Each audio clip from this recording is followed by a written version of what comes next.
ناظرین گرامی، ایک دفعہ ایک ملک کا بادشاہ بیمار ہو گیا۔ جب بادشاہ نے دیکھا کہ اس کے بچنے کی کوئی امید نہیں تو اس نے اپنے ملک کی رعایا میں اعلان کروا دیا کہ وہ اپنی بادشاہت اس کے نام کر دے گا، جو اس کے مرنے کے بعد اس کی جگہ ایک رات قبر میں گزارے گا۔ سب لوگ بہت خوفزدہ ہوئے اور کوئی بھی یہ کام کرنے کو تیار نہ تھا۔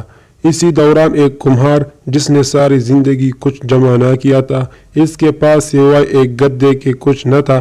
اس نے سوچا کہ اگر وہ ایسا کر لے تو وہ بادشاہ بن سکتا ہے اور حساب کتاب میں کیا جواب دینا پڑے گا۔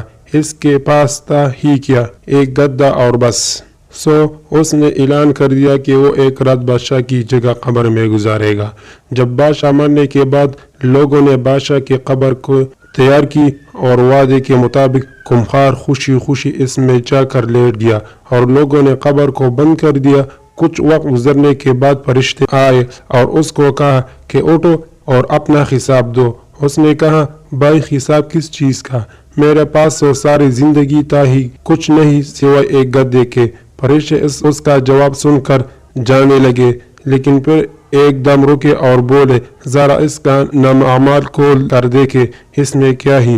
سب سے پہلے انہوں نے پوچھا کہ ہاں بھائی، پلا دن تم نے گدے کو ایک وقت بھوکا رکھا تھا؟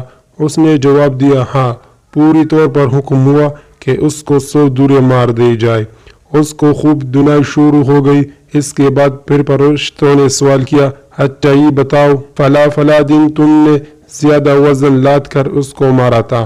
اس نے کہا کہ ہاں۔ پھر حکم ہوا اس کو 200 دورے مار دی جائے۔ پھر مار پڑنا شروع ہو گئے، غرض صبح تک اس کو مار ہی پڑتی رہی۔ صبح لوگ اکٹھے ہوئے اور قبر کشائی کی تاکہ اپنے نئے بادشاہ کا استقبال کر سکے۔ جیسے ہی انہوں نے قبر کھولی تو اس کمہار نے باہر نکل کر دوڑ لگا دی۔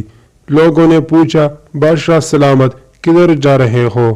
تو اس نے جواب دیا، او بھائیو، پوری رات ایک گدے کا حساب نہیں دے سکا تو پوری رعایا اور مملکت کا حساب کون دیتا پھرے؟ کبھی سوچا ہے کہ ہم نے بھی حساب دینا ہے اور پتہ نہیں کہ کس چیز کا، کس زیادتی کا حساب دینا پڑے گا، جو شاید ہمیں یاد بھی نہیں ہے۔